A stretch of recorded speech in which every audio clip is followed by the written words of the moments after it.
Muy buenos días, ¿cómo están? Bueno, sean bienvenidos como siempre. Chicas, chicos, una vez más nos juntamos para nuestra clase de historia, en este caso la semana 15, Historia Universal.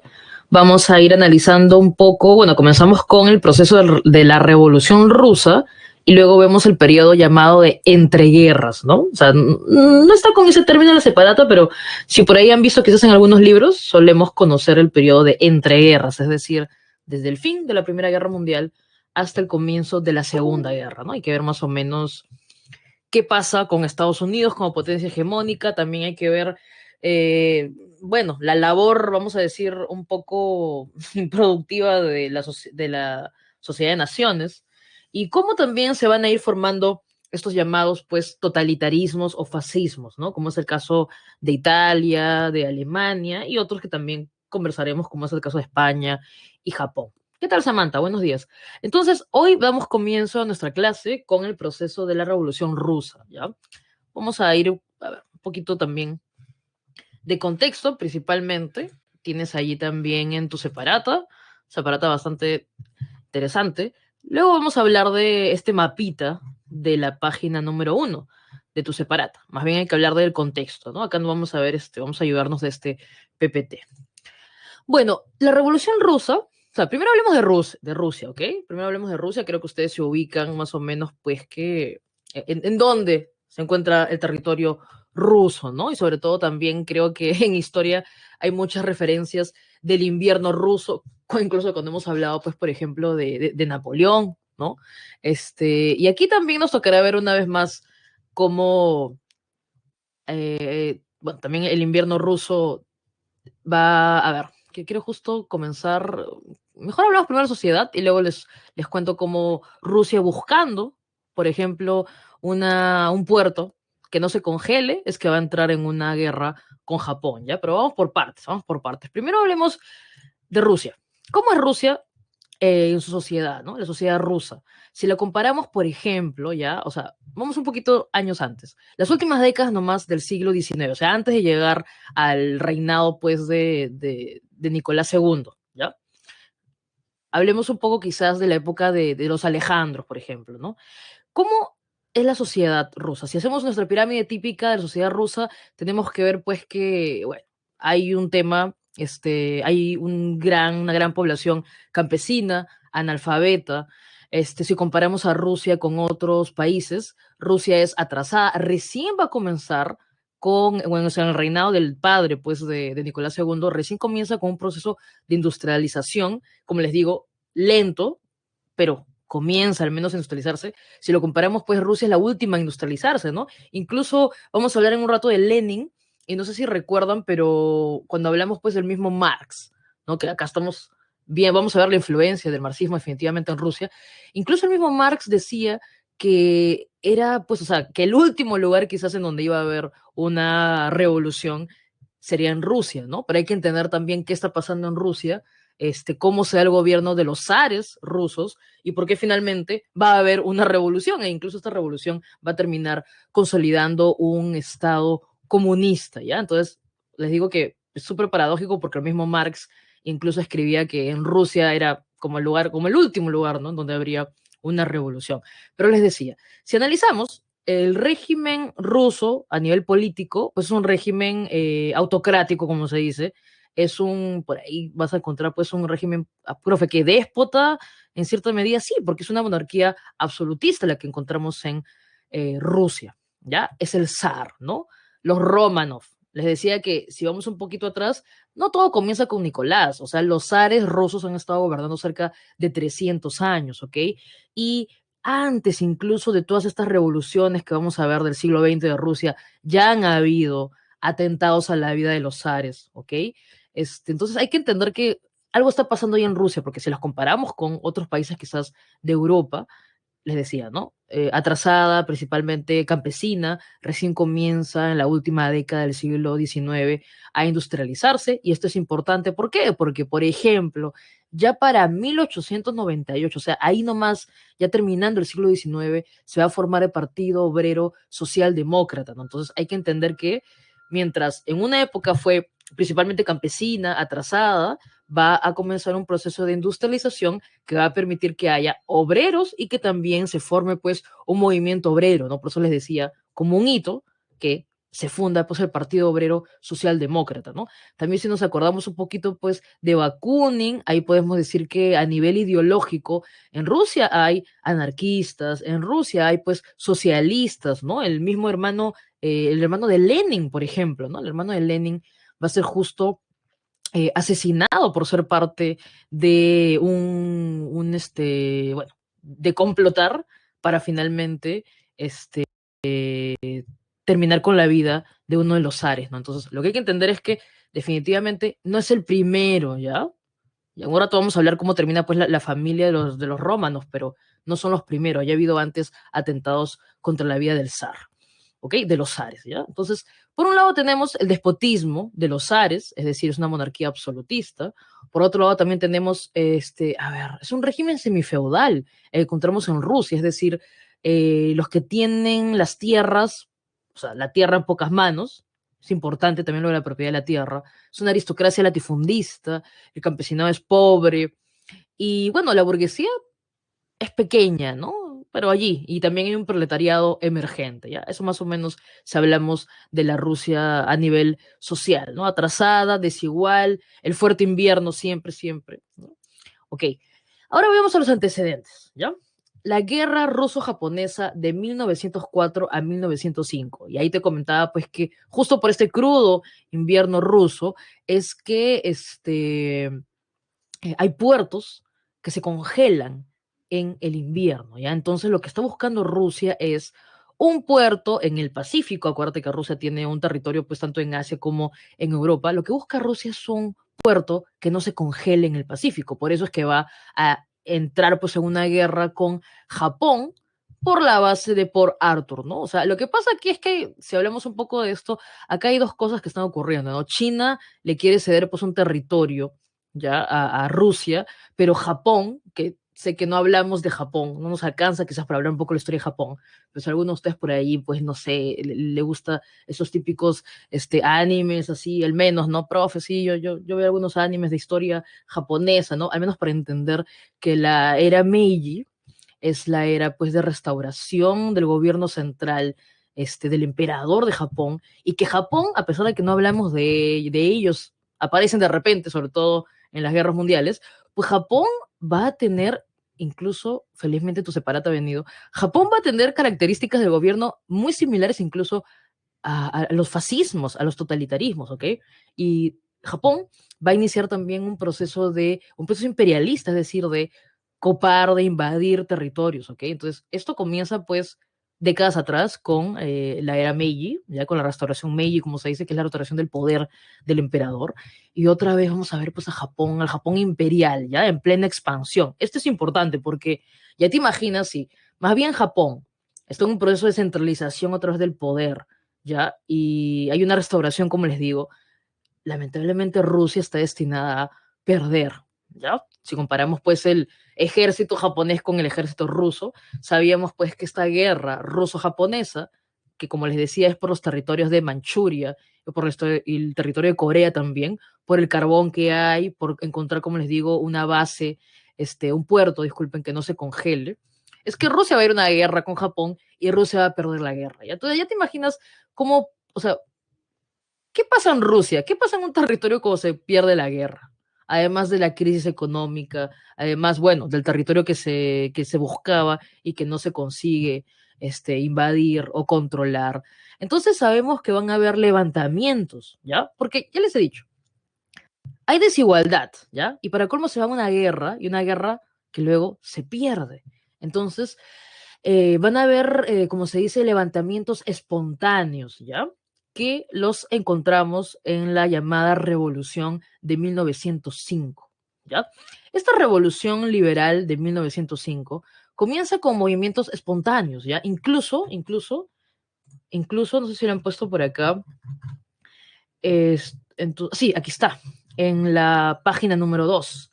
En la página número 2, por ejemplo, bueno, arriba tienes la página número 2 está una de las imágenes, ¿no? La flota también, o sea, si comparamos la flota japonesa con la flota rusa, ahí vemos, por ejemplo, la batalla de Tsushima, parte de la guerra ruso-japonesa donde Rusia pierde la poca flota que tiene, ¿no? Y abajo está un episodio de la Revolución Liberal de 1905 es conocido como el llamado, pues, Domingo Sangriento, ¿no? Un 9 de enero de 1905, como les digo, comienza este levantamiento espontáneo, ¿ya? Es en diferentes lugares, ¿ok?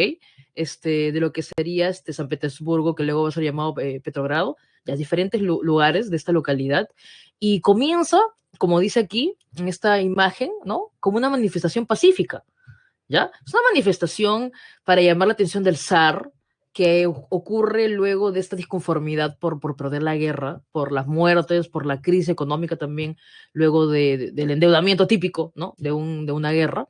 Entonces, comienza con una manifestación pacífica, la del padre Gapón, que incluso salían con las fotos de la imagen, sí, salían con los retratos del zar, ¿no? Para que vean que es pacífica, ¿ya? Pero lamentablemente este ya es en la época de Nicolás II, que ven acá, el líder el padre, pues, ¿no? De los Romanov.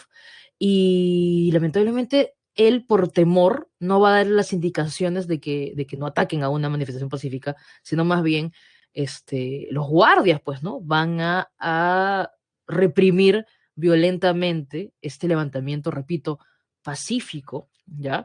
Y por eso es que se llama el Domingo Sangriento. ¿Ya? O sea, es una, son levantamientos espontáneos, pero sofocados de forma sangrienta. Por eso el domingo, por eso se le conoce como el domingo sangriento. Acá hay una cosa interesante, ¿ya?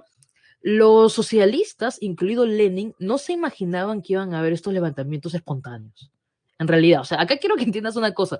Los que habían leído a Marx, incluso el mismo Lenin y otros más, no, o sea, no contaban con que la población se iba a organizar de manera espontánea y iba a haber estos levantamientos, ¿ya? O sea, lo que quiero que entiendas es que esta revolución liberal de 1905 comienza con movimientos espontáneos, ¿ya? Es muy distinto a las revoluciones de 1917, es muy distinto, ¿ya? Perfecto. Entonces, acá hay un antecedente, este Domingo Sangriento, y finalmente, digamos que el zar, para congraciarse de cierta manera con la población, el zar va a aceptar que haya un parlamento. Tío, sabes que o sea, el gobierno del zar es una monarquía absolutista, pero va a aceptar el zar, vamos a decirlo, va a negociar el zar que haya un parlamento. Ya te imaginas, profe, imagino que ese parlamento, que se va a llamar Duma, es un parlamento que va a estar casi como, vamos a decir, como simplemente, repito, para congraciarse, ¿no? No es un parlamento que va a llegar a imponerse sobre el zar ni nada. No, porque, por ejemplo, este parlamento era limitado porque el zar tenía la potestad de vetar lo que diga el parlamento. Entonces, repito, lo hace solo para congraciarse con la población, que obviamente está en contra de toda esta represión sangrienta que ha habido, ¿ya? Pero también tengan en cuenta que también en ese contexto del 1905 se crea la Duma, que es un parlamento limitado. Excelente. Sigamos avanzando. 1917, otra vez, ¿no? O sea, uno dice, profe, pero Nicolás II, o sea, otra vez otra guerra. Lo que pasa es que Nicolás II más o menos analiza, ¿no? Y él ve una posibilidad de poder ganar, quizás, ¿no? Y acá también hay una cosilla que hay que decir, o sea, Rusia entra en la guerra con Alemania y de por sí también hay mucha, ¿cómo decirlo? Hay mucha crítica a esta guerra porque, por ejemplo, la esposa de Nicolás II, la zarina, no el zar y la zarita, era de origen germano, ¿ya? O sea, ya te imaginas, ¿no? O sea, la familia real es un ruso casado con una, ¿no? Bueno, noble de origen germano y justo Rusia va a una guerra con Alemania, ¿no? También había ahí algunas críticas. Y wow, si hablamos de la zarina, de por sí había mucha crítica alrededor de su persona por esta figura de Rasputín, ¿no? Que quizás habrás escuchado, pues, este monje que comienza a influir en las decisiones de la familia real. Lo que pasa es que Rasputín curaba, no se sabe todavía cómo, al hijo, bueno, el único hijo, ¿no? Al heredero de Nicolás II, que tenía hemofilia, que es una enfermedad que no permite pues, que se coagule la sangre. Pero bueno, también podemos sumarle allí que también tenía detractores y había muchas críticas en torno a la zarina por esta relación que tenía con Rasputín, ¿no? O sea, lo que pasa es que los medios no entendían qué hacía Rasputín allí, ¿Por qué finalmente tenía tantas concesiones? Porque era un secreto, ¿no? Que no se podía decir que era la enfermedad bueno, del pequeño heredero de Nicolás II, ¿no? Bueno, entonces, todas estas son, ojo, un antecedente, los antecedentes son la Revolución Liberal de 1905, antes la Guerra Ruso-Japonesa, y las causas son cómo era Rusia, ¿ya? La influencia, como les digo, del anarquismo, el socialismo, las desigualdades de la sociedad. Y ahora nos toca hablar entonces de Rusia en la Primera Guerra Mundial, también perdiendo, ¿ya? La gente principalmente no quiere ver otra derrota rusa. Las madres, hay incluso levantamientos de madres rusas en contra de, ya en la época de la Primera Guerra Mundial, ¿no? La gente pide paz, hay un deseo de paz, hay muchas revueltas populares, entonces también Rusia entra en una crisis, ¿no? Lo que pasa es que son mala tras mala tras mala decisión de Nicolás II. Nicolás II llega al poder sin estar preparado, ¿no? Lo que pasa es que su padre, que era una figura bastante, vamos a decir, fuerte, ¿no? E influyente, muere de forma prematura, ¿no? Ok, entonces ahora pasemos a las revoluciones de 1917. Previo a esto hay que mencionar que hay diferentes fuerzas políticas en Rusia, ¿no? Yo te contaba que, por ejemplo, ya desde fines del siglo XIX se había formado el Partido Obrero Socialdemócrata, ok, pero aquí hablemos más bien de las facciones que hay, ¿ya? Por un lado, por ahí habrás visto el término menchevique, ¿ya? Los mencheviques son socialistas, creen en la revolución de obreros, creen en la revolución de campesinos, pero más bien piensan que debe haber un periodo de transición donde pues Rusia comience a industrializarse ya de una manera masiva y donde más bien haya pues como que un gobierno democrático burgués, ¿no? O sea, por ahí quiero que entiendas que suele decirse pues que los mencheviques son más, o sea, finalmente son socialistas, pero más moderados, ¿no? Que incluso pueden llegar a un entendimiento con los burgueses, por ejemplo, ¿no? En cambio, por otro lado, tenemos más bien a los bolcheviques, ¿ya? Los bolcheviques son, o sea, la idea de los bolcheviques es tomar el poder luchando contra el zarismo, luchando contra la burguesía liberal. Es la parte pues más radical del Partido Obrero Socialdemócrata, como te decía, que existía. Entonces tenemos por un lado los más moderados, los mencheviques, y por otro lado tenemos a los bolcheviques, ¿no? Entonces acá siempre la misma recomendación, cuando estudiamos Revolución Rusa, Revolución Cubana, Revolución China, ¿ya? Cuando estudiemos estas revoluciones, siempre hay dos momentos que hay que diferenciarlos, no solo por la época, sino por los liderazgos y sobre todo por los objetivos que lograron. Entonces, la revolución de febrero de 1917 es una revolución atribuida, podemos decir, o liderada en cierta manera por los mencheviques, ¿ya? Pero quiero que entiendas algo, los levantamientos son espontáneos, ¿ya? Solo que los liderazgos son los que, o sea, no te imaginas, ¿no? Finalmente son los ideólogos los que van a tomar estos liderazgos. Entonces, primero, la Revolución de Febrero de 1917 va a tener un liderazgo menchevique, ¿ok? Entonces, comienza con una huelga en Petrogrado, ¿no? Es un nombre, se le cambia de nombre a San Petersburgo por Petrogrado, ¿ya? Es el mismo lugar. Está ya con una huelga general en Petrogrado.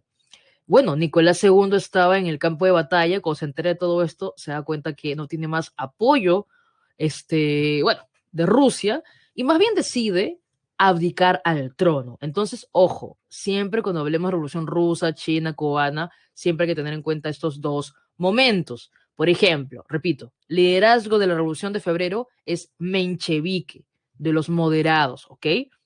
También, logros, vamos a ponerlo, logros de la Revolución de Febrero, el zar decide abdicar al trono. Nicolás II de Romanov abdica al trono, ¿ya? O sea, la familia real sigue viva, ¿ya? Pero abdica al trono. Aquí hay una cosita también, ¿por qué la familia real va a seguir viva durante todo este periodo? Porque los liderazgos son los mencheviques, ¿ya? Entonces, los mencheviques, como son moderados, ¿ya? Van a instalar un gobierno democrático, que es una república, ¿no? Donde Kerensky va a estar pues como presidente de este gobierno de transición democrático, que es una república. ¿Por qué digo de transición? Porque Kerensky va a llamar a elecciones a mitad de año, más o menos. Creo que es en julio las elecciones que va a llamar Kerensky, es un gobierno de transición democrático, donde como ya existe un parlamento y este va a ser un gobierno democrático, entonces se activa, ¿no? Se activa la Duma, que nunca permitió que se organice, que funcione Nicolás II, pues ahora ya se instala. ¿Cuál es el gran error de los mencheviques? Bueno, lo primero es que, ¿no? Yo quiero que entiendas que así como la Duma se creó y no entró en funciones, de a pocos, estos levantamientos espontáneos también van a haber organizaciones espontáneas que se llaman los soviets. ¿Qué es un soviet, profe? Una asamblea popular, donde participan obreros, campesinos e incluso soldados. Esto es interesante, ¿ya? Lo explico rapidito. Nicolás II, la gente, a pesar de la represión del Domingo Sangriento, la gente no se le va encima a Nicolás II porque todavía los soldados, ¿no? Son fieles a el zar. Pero con el tiempo, cuando el tiempo pasa, y sobre todo cuando Rusia va a la Primera Guerra Mundial, o sea, una cosa son los generales, los comandantes, y otra cosa son los campesinos, bueno, los soldados, ¿no? Los soldados, muchos no quieren luchar por Rusia y muchos van a desertar, a muchos los van a asesinar, etcétera, etcétera. Y lo peor es que los que regresan de la guerra, no sé si has visto esto en algunas películas, por ejemplo, pero cuando regresas de la guerra, ¿qué te ofrece el gobierno, por ejemplo? ¿No? ¿Qué te ofrece? Y aquí no había mucho que ofrecer, ¿ya? Los que regresaban de la guerra, no tenían ningún privilegio, el sueldo era mínimo, ya en realidad, o sea, regresaban muchos para ser obreros, ¿no? Entonces, lo que quiero que entiendas es que de a pocos va perdiendo esta lealtad, ¿ya? Y por eso los soviets, no solo estas asambleas populares, no solo tienen obreros campesinos, sino incluso soldados, ¿ya? Esto es interesante porque va a haber un grupo de soldados que se va a mantener todavía fiel al zar, pero otro grupo que no, ¿ya? Perfecto. Entonces, acá va a haber un conflicto, ¿ya? Una cosa es el poder real, lo puedes ver por allí quizás en algunos libros, te dicen conflicto entre el poder real, ¿no? O el poder oficial, más bien disculpen, el poder oficial y el poder real. ¿Cuál sería el poder oficial o legal, no? Bueno, el poder legal es el gobierno democrático que está instalado, que sería pues el parlamento, Kerensky, ¿ok? Pero acá hay un versus, hay un conflicto. ¿Contra quién? Las asambleas populares que se siguen organizando, ¿ya? Los soviets de Petrogrado. Te decía que cometió dos grandes errores Kerensky. El primer error es que él quería o sea, que quería estar en paz con estos soviets y los soviets que reclamaban armas. Y Kerensky le brinda armas a los soviets. O sea, a la larga, por querer tenerlos tranquilos, los termina armando y va a terminar pues también siendo derrocado, ¿no? Y por otro lado, el gran error que comete el gobierno de Kerensky es seguir manteniendo a Rusia en la guerra.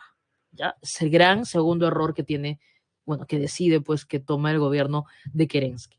Porque, repito, la gente está pidiendo de una vez paz, ¿ok? Entonces se va a acrecentar este conflicto entre el poder legal y el poder real, que son los soviets finalmente, ¿ya? Perfecto.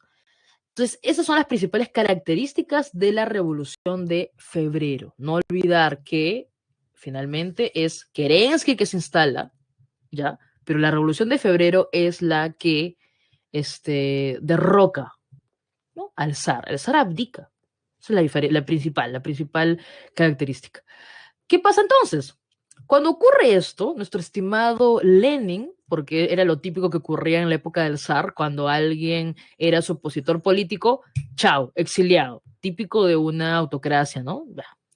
Cuando ocurre este episodio de la Revolución de Febrero, Lenin está en Zurich, ¿ya? Y estaba 10 años allí. Y acá ocurre algo interesante, ¿no? A ver, ¿cómo Lenin regresa a Rusia para verlo aquí, por ejemplo, ¿no? Su gran discurso de las tesis de abril, ¿no? ¿Cómo Lenin, luego de enterarse de la Revolución de Febrero, él dice, este es el momento para liderar una revolución, ¿no? Se entera, obvio, siempre está bien informado, se entera de la Revolución de Febrero, pero él está en Zurich, ¿ya? Él está en Suiza. ¿Cómo llega a Rusia? Ajá, acuérdate, 1917, Rusia está en plena Primera Guerra Mundial. ¿Te acuerdas con quién está luchando Rusia y está perdiendo? Con Alemania, ¿ya? Entonces, ¿qué decide hacer Alemania? Y por esto es que se critica un poco a Lenin, ¿no? Por aceptar esto, pero bueno, hay otros que más bien dicen que tenía que aceptar esto. Profe, ¿de qué está hablando? Los alemanes van a financiar el regreso de Lenin a Rusia, ¿ok? No olvidar esto. Los alemanes se contactan con, obvio, no directamente con Lenin. Lenin nunca firmó un papel ni nada. Son los intermediarios finalmente los que consiguen que Alemania les dé pues dinero, ¿no? Y financie el regreso de Lenin en un vagón cerrado, ¿no? Entonces Lenin, con el ayuda de Alemania, tú dirás, ¿por qué, profe, Alemania ayudaría a Lenin? Repito, ha habido una revolución en febrero, ¿ya? Lenin es un líder socialista, ¿no? Si hacemos que Lenin regrese a Rusia, va a acrecentar este levantamiento, ¿no? Va a fastidiar más a Rusia y va a hacer que Rusia de una vez se rinda y salga de la guerra, ¿ya? Esa era la idea de los alemanes. Por eso, pues, el Kaiser Guillermo va a través de sus representantes y también los intermediarios que conocen a Lenin, van a regresar a Lenin a Rusia. Entonces se dan estas famosas tesis de abril, donde Lenin da sus tres, ¿no? Las tres palabras vitales para conseguir el liderazgo, ¿no? Paz, tierra y todo el poder a los soviets. Es decir, al llegar, así como puedes ver aquí, Lenin promete lo que más bien no ha aceptado el gobierno de Kerensky, ¿no? Tierra, ahora sí, la propiedad va a ser de los que trabajan, ¿no? Paz, la gente no apoya el que Rusia siga en la guerra. Y todo el poder de los soviets significa que Lenin está reconociendo el liderazgo de los soviets como verdadero poder, ¿ya? Perfecto. Entonces, les decía que, bueno, luego vamos a seguir a Lenin, Lenin también va a escapar a Finlandia y luego va a regresar. Acá hay una cosita interesante. Se iba a convocar a elecciones. Y por más que Lenin sea el líder y todo ello, Lenin no iba a ganar por lo legal. Lenin no iba a ganar por elecciones, ¿ya? Porque Lenin sonaba bien en la ciudad, ¿ya? Pero no era como que ampliamente conocido. Él movilizaba a la gente en la ciudad, pero sabía que en las urnas no iba a ganar. Por eso es que se da la Revolución de Octubre, ¿ya? La Revolución de Octubre va a derrocar al gobierno democrático de Kerensky, repito, porque sabía que Lenin iba a ganar por la vía legal, ¿ok? La Revolución de Octubre más bien tiene un liderazgo de los bolcheviques, ¿ya? Eso no te olvides. Te digo, siempre hay que diferenciar los liderazgos de estos revoluciones, y la Revolución de Octubre es una revolución bolche, ¿ya? Liderada, pues ya te expliqué, pues este sector más radical del Partido Obrero Social Demócrata, ¿ya? Bueno, derroca a Kerensky, Kerensky termina exiliado, la típica, y finalmente se va a conseguir lo que se había prometido, ¿no? La paz. No va a ser en el mismo 1917, va a ser en 1918 que se firma, o sea, que se legaliza, ¿no? Mediante el Tratado de Brest-Litovsk. Acá hay una cosita y por eso quería ir yo ahora sí a tu mapita que tienes en la página número 1, ¿no? Profe, este mapa, ¿de qué época es? Veo por ahí los años de 1922. No, a ver, lo que pasa es lo siguiente, y lo explico rapidito, más para ya terminar con este tema y seguir. Luego de la Revolución de Octubre bolchevique, va a comenzar un proceso pues, que se llama la Guerra Civil Rusa. No creas que fue tan sencillo, no creas que Lenin ya, la revolución, bien, se instaló la Unión Soviética. No, la Unión Soviética recién se instala en 1922. Entonces, profe, ¿qué pasa desde la Revolución de Octubre de 1917 hasta 1922? La Guerra Civil Rusa, ¿ya? Allí ves, por ejemplo, a ver, espérate, no sé si te lo han puesto en la separata. Sí, están ahí los grandes amigos, ¿no? La página número 3, Stalin, Lenin y Trotsky, ¿ya? Lenin está en el medio porque es el gran ideólogo, el líder. Por otro lado está Trotsky, que igual movía gente, y lo más alucinante de Trotsky es que Trotsky forma el Ejército Rojo. Trotsky, o sea, Lenin son las ideas, ¿ok? Pero Trotsky finalmente, además de ideas, porque también hablaba, publicaba, él es el que debió organizar el Ejército Rojo. Yo te digo que de 1917 a 1922, que ya se funda la Unión Soviética, se da la Guerra Civil Rusa. Es decir, profe, pero guerra civil, o sea, luchan entre rusos, los rusos que van a apoyar a los bolches, que son los de la Revolución de Octubre, y por otro lado están los rusos que apoyan más bien al zar. El zar sigue vivo, por si acaso, no gobierna, pero sigue vivo. Están recluidos, pero siguen vivos, ¿ok? La familia real.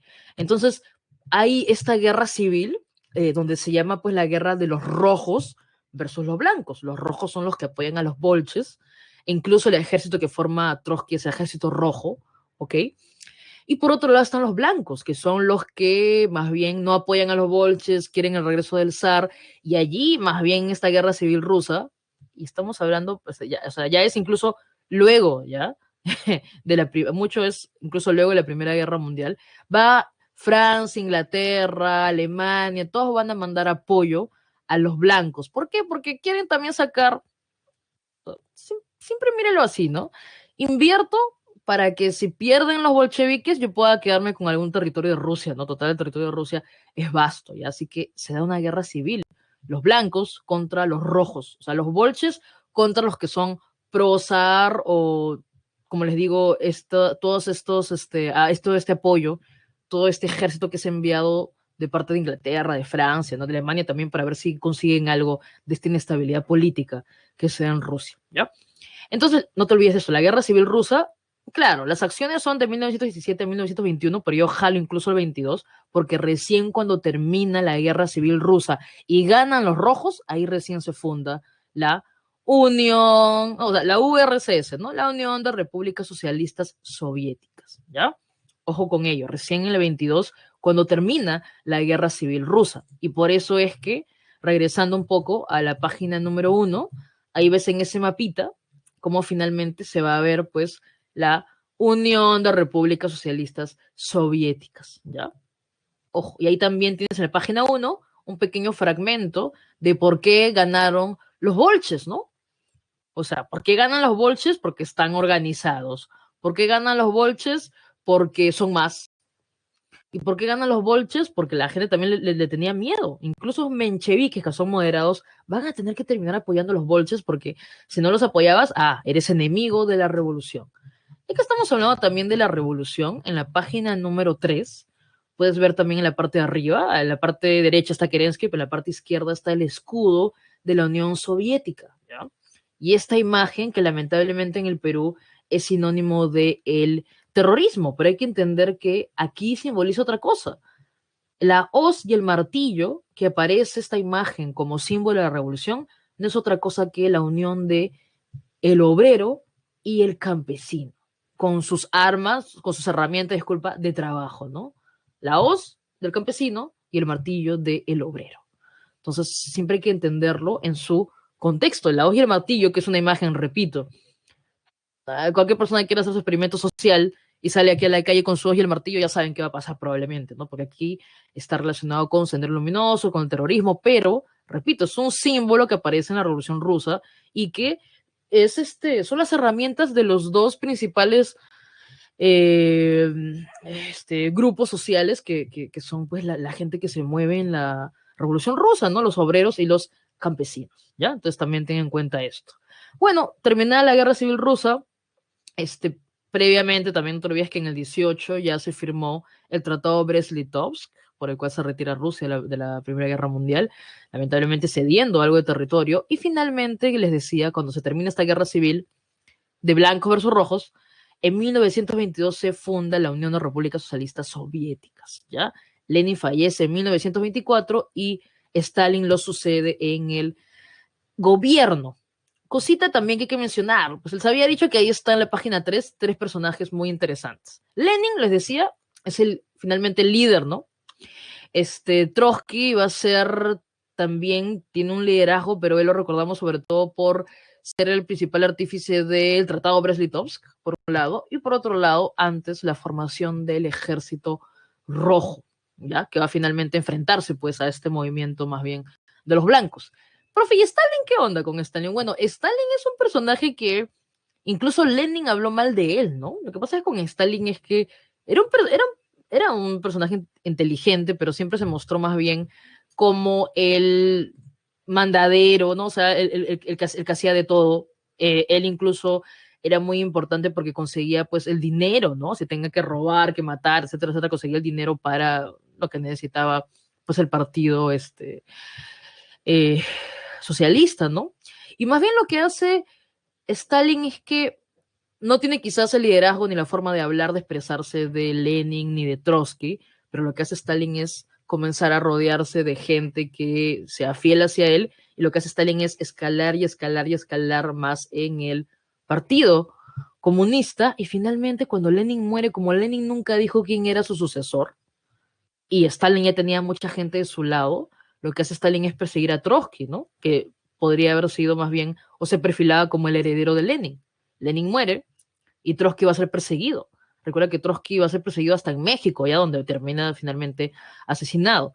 Y Stalin se queda en el poder. Y Stalin va a gobernar, ya sabes, con este sistema de partido único, que es la cabeza pues, del partido comunista. Y Stalin va a lograr, obvio, con un costo muy grande en vidas humanas, Stalin va a lograr convertir a Rusia en una potencia, ¿no? A través de los llamados planes quinquenales. Los planes quinquenales eran planes que se hacían cada 5 años, ¿no? Y las metas siempre eran relacionadas con la producción. El primer plan quinquenal de Stalin lo que buscó fue la industrialización completa de Rusia, ¿ya? Y la demás ya tiene que ver con un tema más de productividad, o sea, con el campo, ¿ya? Con una reforma agraria y todo ello. Pero hay que tener en cuenta esto, ¿ya? Con que Stalin logra convertir a Rusia en una potencia, ¿no? Primero industrializándola desde 1928 hasta 1932. Bueno, me había olvidado mencionarte que dentro todavía en la época de liderazgo de Lenin se termina asesinando a la familia real, ¿ya? Algunos te dicen que Lenin no dio directamente la indicación, la orden, pero hubiera sido imposible que los que estén por debajo de Lenin tomaran esa iniciativa solos, ¿ya? Así que bueno, ya se sabe pues que toda la familia real fue asesinada, ¿ya? También tengamos en cuenta ello.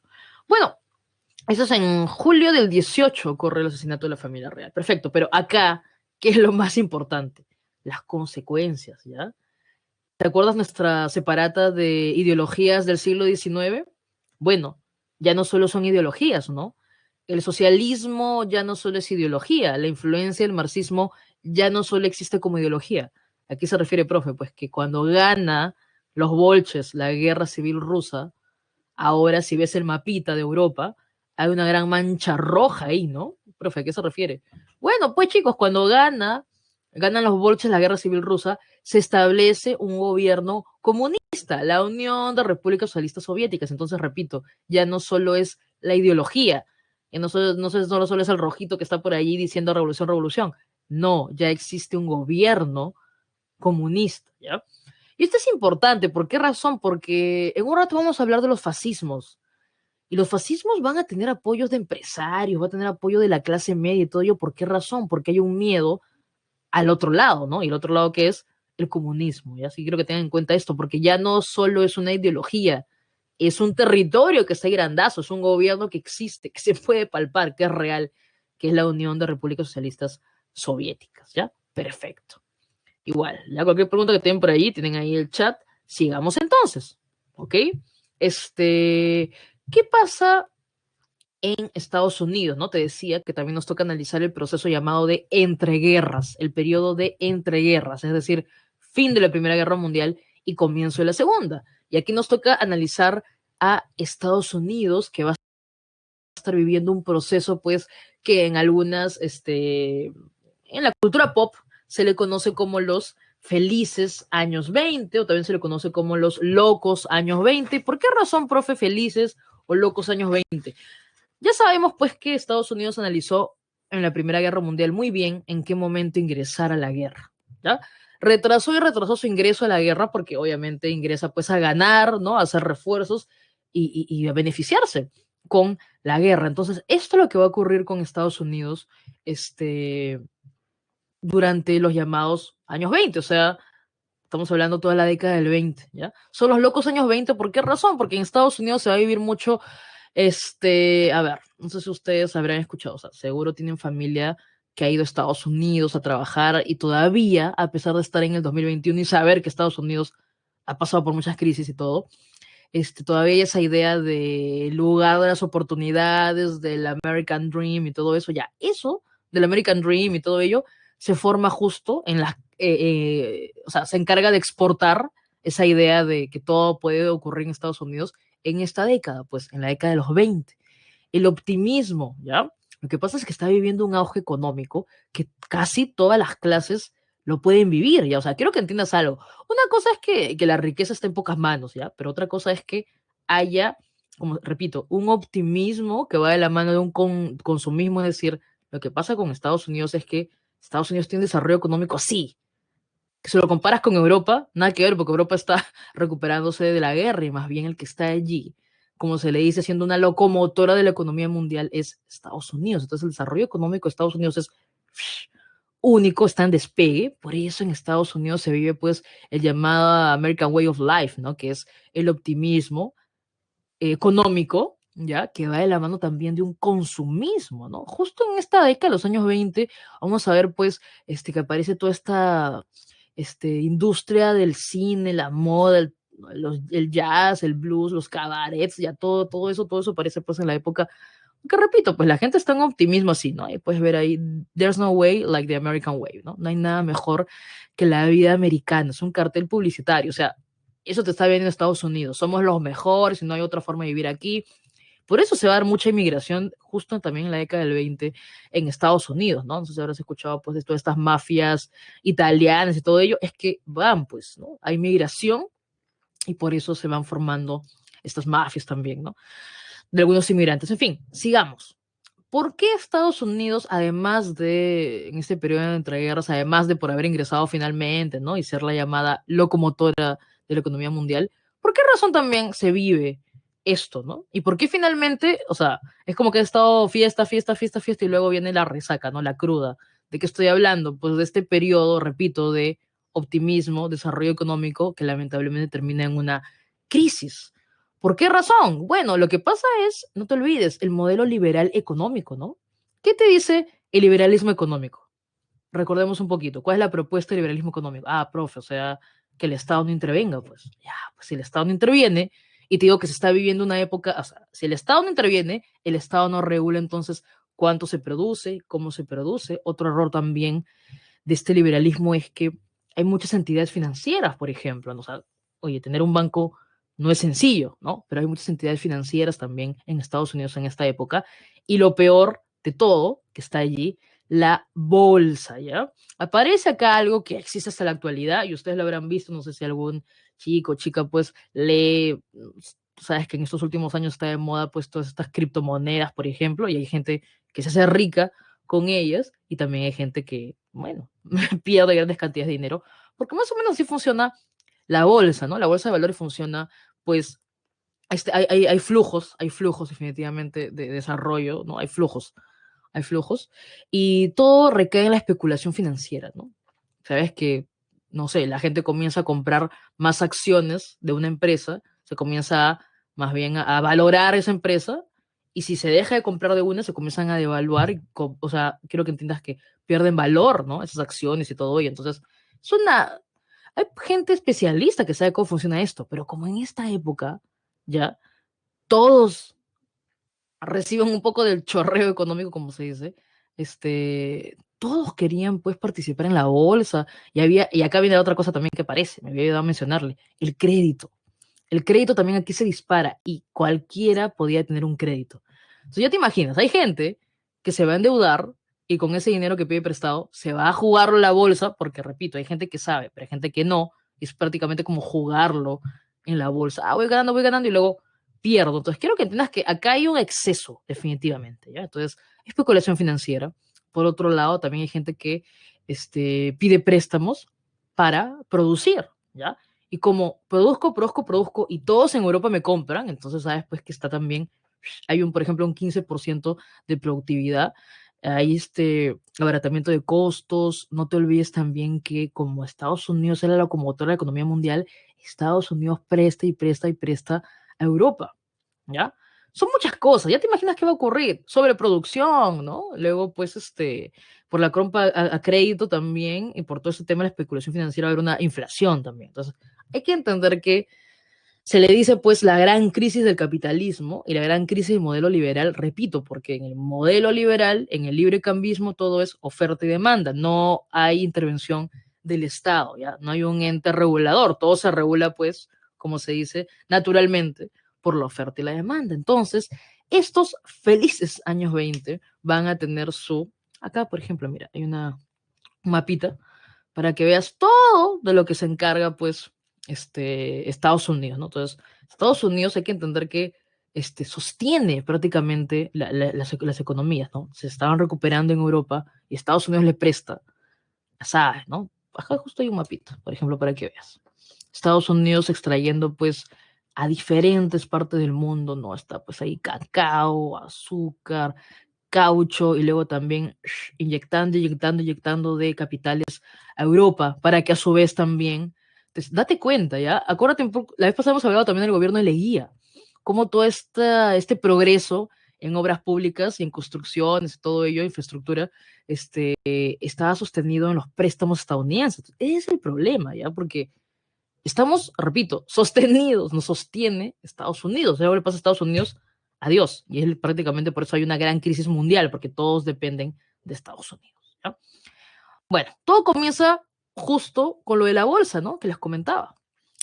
Por un lado está la crisis de sobreproducción, pero por otro lado también está, como les digo, el auge de la especulación financiera, las múltiples inversiones en la bolsa y finalmente tenemos pues el llamado crack del 29, que es el jueves negro, un 24 de octubre de 1929 y el martes negro, ¿no? En el jueves negro de Wall Street, ¿no? Se venden acciones y ya nadie quiere comprarlas, ¿no? Porque por todo ese tema de la especulación, repito, hay gente que se endeuda solo para jugar su dinero en la bolsa. Y el martes negro ya oficialmente, cuando la gente dice, no, no sé, acá nomás en pandemia no vieron cuando en un momento, por toda esta especulación de los precios, por ejemplo, suben, o incluso en un momento la gente quería ir a los bancos y sacar todo su dinero, ya. Entonces quiero que entiendas más o menos, ¿no? O sea, eso por 20, ¿ya? Lo que pasa en esta época. Les decía que el jueves negro es cuando se ponen en venta acciones y ya la gente no quiere comprar. Y el martes negro es donde la gente quiere retirar sus ahorros, pero tú sabes pues que el banco, ¿no? Sobre todo las cuentas que son a plazo fijo, o sea, tú pones plata y el banco finalmente mueve tu dinero, lo invierte, porque si no, ¿de dónde te va a pagar los intereses, ¿no? A favor tuyo. Entonces, se dice pues que el martes, martes negro, mucha gente va a sacar su dinero de entidades bancarias y hay bancos que se declaran en bancarrota prácticamente ya. O sea, no tienen ni siquiera ese dinero.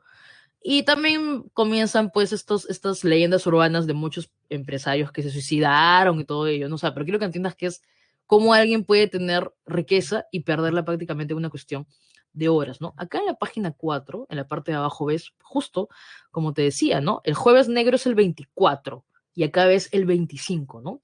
Estatua de George Washington en Wall Street. Wall Street era pues el lugar donde funciona la bolsa de valores. Y aquí está, hora después de la caída de la bolsa de valores. Mira toda la gente que está acá, ¿no? Buscando una explicación prácticamente, qué está pasando aquí, ¿no? Y también la imagen, que es una imagen pues reconocida mundialmente, también de la página 4 que está arriba. Esta es una imagen pues de la llamada madre migrante, ¿no?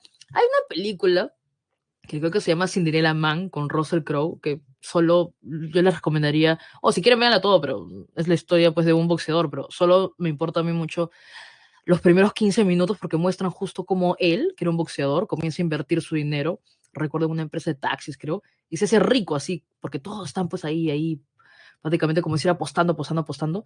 Se incrementa pues su riqueza, pero también luego de que cae la bolsa, él pasa de tener una casa así enorme, o sea, de ser millonario prácticamente, a perderlo todo, a perder su casa, tiene incluso que vivir en un lugar sin calefacción, luego no tienen para alimentar a sus hijos, y él, repito, o sea, es en una semana prácticamente que pierde todo, tiene que buscar trabajo pues en el puerto, tienen que llevar a sus hijos a otro estado porque no se alcanza para mantenerlos, entonces ahí se ve, y esta imagen también de la llamada madre migrante, demuestra justo lo que, bueno, es el rostro de la crisis, como se dice, ¿no? Es el rostro de la Gran Depresión. Entonces acá dice, ¿no? Su fisonomía no reflejaba su edad, tan solo 32 años, ¿no? 32 años, pero ves, o sea, puedes entender pues la consternación, todo lo que está alrededor de esta mujer, ¿no? O sea, acá está Florence Owens Thompson, esta madre de 7 niños, que tuvo pues que enfrentar la pobreza como ves en un campamento profesional en California, ¿no? Y es el rostro de la Gran Depresión, es el rostro de la madre migrante, prácticamente lo que le ocurrió a muchas familias en Estados Unidos, ¿no? Entonces, las consecuencias de todo este derroche, podemos decir, ¿no? Este consumo, es la Gran Depresión. Ojo, una cosa es el evento, que es el crack de Wall Street, el crack de la bolsa, ¿ya? El quiebre de la bolsa. Ese es un evento. Pero luego comienza ya una etapa que es conocida como la Gran Depresión, de 1929 a 1933. ¿Por qué la Gran Depresión? Porque es un efecto dominó. Quiebra de bancos, cierre de fábricas, ¿ya? La moneda devaluada, obviamente, un desempleo masivo. Cuando veas también el término paro generalizado, significa desempleo, ¿ya? El paro, o sea, la gente no trabaja, desempleo. Y efecto dominó, como Estados Unidos sostiene la economía mundial, se extiende la crisis a todos los países. Y algunos países los va a golpear peor. Profe, ¿a qué se refiere? Por ejemplo, Alemania. Una cosa es que le preste Inglaterra, Francia para que se recupere económicamente. Pero otra cosa es que le preste a Alemania, que además Alemania tiene que pagar sus deudas de las indemnizaciones de la guerra, ¿ya? Entonces quiero que entiendas que finalmente hay un Hitler por muchas razones, pero dentro de esas razones está las terribles condiciones, o sea, desempleo generalizado, la crisis económica a la que finalmente arrastra Estados Unidos a todos los que estuvo sosteniendo, ¿ya? Así que allí el país más afectado es Alemania, ¿ya? Pero también arrastra a Europa, obviamente, pero sobre todo a Alemania. Entonces, bueno, tengamos en cuenta esto, ruina de inversiones y sobre todo, pues, Estados Unidos retira todos los préstamos que estaba haciendo Europa. Por eso es que la crisis se vuelve mundial, ¿ya? Bueno, ¿quién es el presidente? Pues acá estaba adelante. ¿Quién es el presidente que tiene que hacerle, que vive la Gran Depresión? Herbert Hoover, ¿no? Acá está. Hoover es el presidente de Estados Unidos durante la depresión. Entonces, justo hay una pregunta sobre ello esta semana. ¿Cuál va a ser la respuesta, no? O sea, ¿qué va a hacer ahora Estados Unidos si se ha dado cuenta que ha fracasado una economía liberal donde no interviene el Estado? Entonces, ¿qué va a pasar? ¿No? Por eso es que la solución a este problema es llamado el New Deal, es decir, el nuevo trato, la nueva forma de hacer las cosas. Si hemos visto que una economía liberal arrastra una crisis mundial, ¿no? Y una crisis obvia económica de Estados Unidos y luego una crisis mundial, más bien la respuesta va a ser lo contrario, ¿no? Si hemos dejado, o sea, el liberalismo, que sería en este caso, profe, si no intervino el Estado, ahora va a intervenir el Estado. Exacto, pero ojo, ¿ah? No es que interviene el Estado en todo, eso sería el comunismo. El comunismo, justo hemos estado hablando de Rusia, exacto, Kenneth, exacto. Pero creo que les quede bien claro, porque a veces la gente dice, ah, ya, si el librecambismo le llevó a la crisis, entonces ahora el Estado interviene en todo. No, o sea, el Estado siempre interviene en sectores estratégicos, ¿ya? Si el Estado interviene en todo, esa es una dictadura muy parecida a lo que pasa en Rusia, ¿ya? O sea, el comunismo prácticamente, donde el Estado, bueno, en este caso el partido, como les decía, tipo Stalin, interviene en todo, ¿ya? Pero no, acá es intervenir en sectores estratégicos, ¿no? Exacto. Como dice su compañero Kenneth, la aplicación de las ideas económicas de John Maynard Keynes, ¿no? Estamos hablando, repito, de un intervencionismo económico en sectores ya específicos. Creo que hay una pregunta sobre eso. Sí, justo la pregunta número 2 de esta semana, ¿ya? El crack del 29 se inició con la caída de la bolsa de valores de Wall Street, ¿no? Como ya se sabe, parte de las medidas tomadas para la recuperación, el llamado New Deal, se hizo siguiendo las recomendaciones de John Maynard Keynes. Repito, el Estado debe intervenir en sectores estratégicos, ¿no?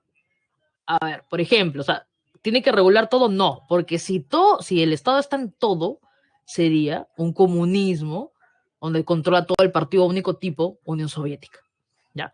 Entonces, principalmente, profe, ¿qué regula? Usted me dice sectores estratégicos, pero ¿qué regula? Las grandes industrias y sobre todo, ¿cuál ha sido el gran problema del que llegó al crack del 29?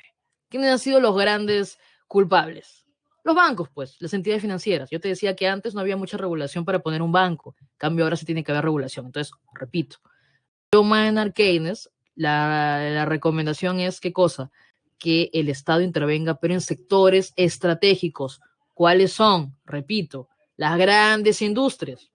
Porque así vas a, o sea, la idea es matar dos pájaros de un tiro, ¿no?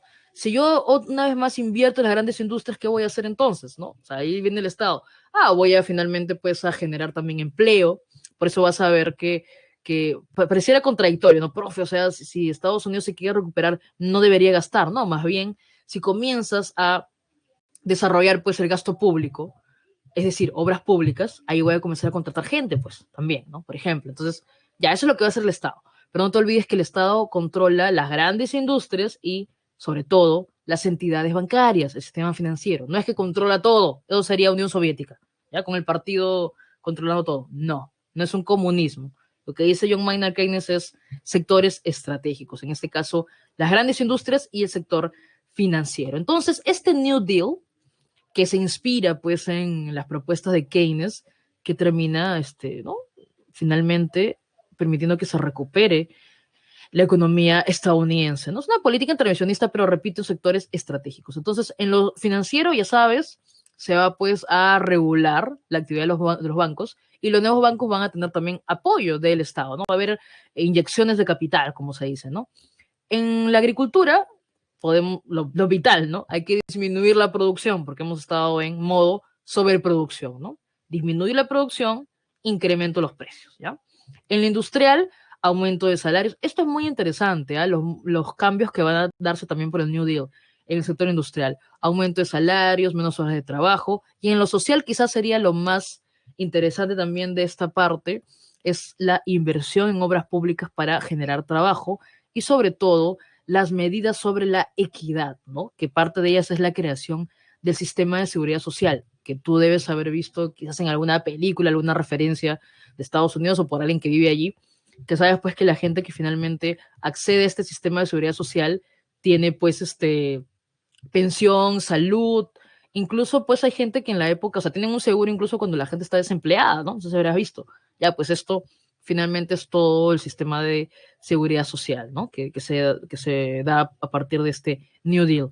¿Quién es el presidente que aplica las medidas de John Maynard Keynes a través del New Deal? Franklin Delano Roosevelt. A ver, no sé si te habías dado cuenta, creo que sí está en tu separato. A ver, ¿cuánto tiempo gobierna Franklin Roosevelt, ya? Que es el que finalmente recupera la economía de Estados Unidos. No sé si te lo han puesto por acá. A ver, me fui mucho a la separato. Sí está puesto en la página 5. 1933 a 1945. Lo que pasa es que Roosevelt va a ser reelegido y reelegido. Y si no lo siguen reeligiendo es porque Roosevelt fallece ya en 1945. O sea, quiero que entiendas cómo va un poco la cosa de los estadounidenses cuando finalmente es que Roosevelt, aplicando las ideas de Keynes, se recupera Estados Unidos económicamente.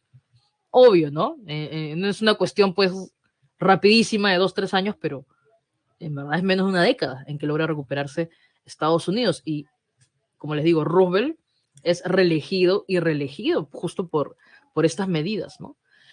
Dejemos a Estados Unidos allí, aunque debes tener en cuenta que otra vez va a ser una potencia hegemónica, pues ya para la década del 40, sobre todo, y que una vez más va también a pensar en qué momento entrar en la Segunda Guerra Mundial. Esa es la típica de Estados Unidos, ¿no? Tiene que ver en qué momento entrar y también ver las condiciones que sean favorables para ellos. Pero más bien pensemos, si Estados Unidos ha logrado recuperarse, es Estados Unidos, ¿no? Pero finalmente, bueno, ¿qué pasó con el Perú? Nos acaba la próxima semana. ¿Y qué pasa en Europa, ¿no? ¿Por qué el crack del 29 es una razón más por la cual ascienden los llamados totalitarismos o fascismos, ¿ya? Los totalitarismos, que repito, también son conocidos como fascismos, aunque el fascismo sobre todo está relacionado pues con Mussolini, porque ahí tiene el término, se utiliza el término de fascio, y más bien Hitler es un totalitarismo, es un fascismo, pero tiene su propio nombre de nazismo, ¿no? En el caso de Alemania. Bueno, si queremos definirlo, tienes una definición muy, muy clara en la página 6, sacado del libro de la PRE, ¿ya? Que esta definición no está para nada desfasada, sigue vigente. El fascismo es una ideología, pero lo más terrible es un sistema de gobierno de carácter totalitario, surgido en Europa tras la Primera Guerra Mundial, ¿ya?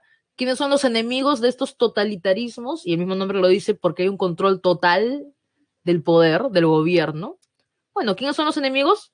Lo contrario, ¿no? La democracia liberal. También sus enemigos son el comunismo, ¿ya?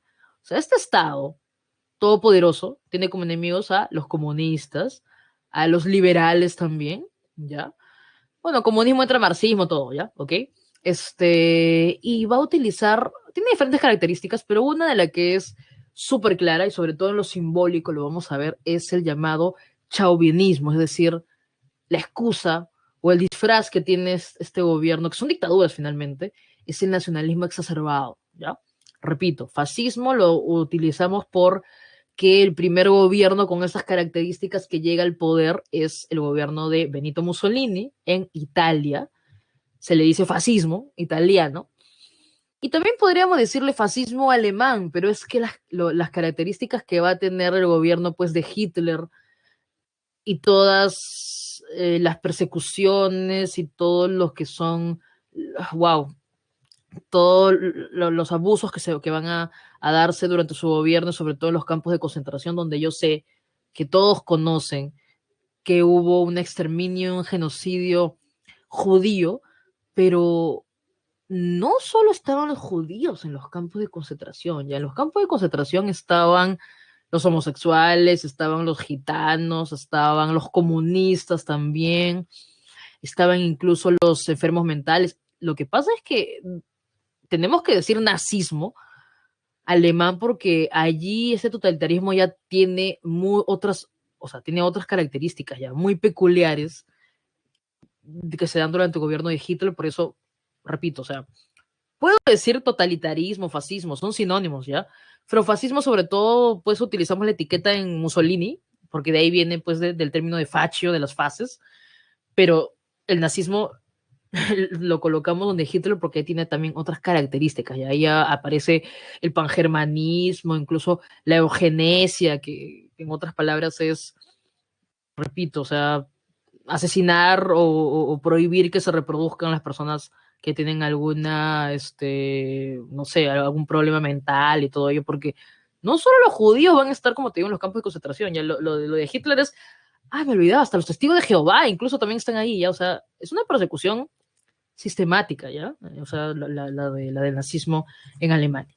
Bueno, entonces no olvidar, ya, ¿por qué se forman estos fascismos?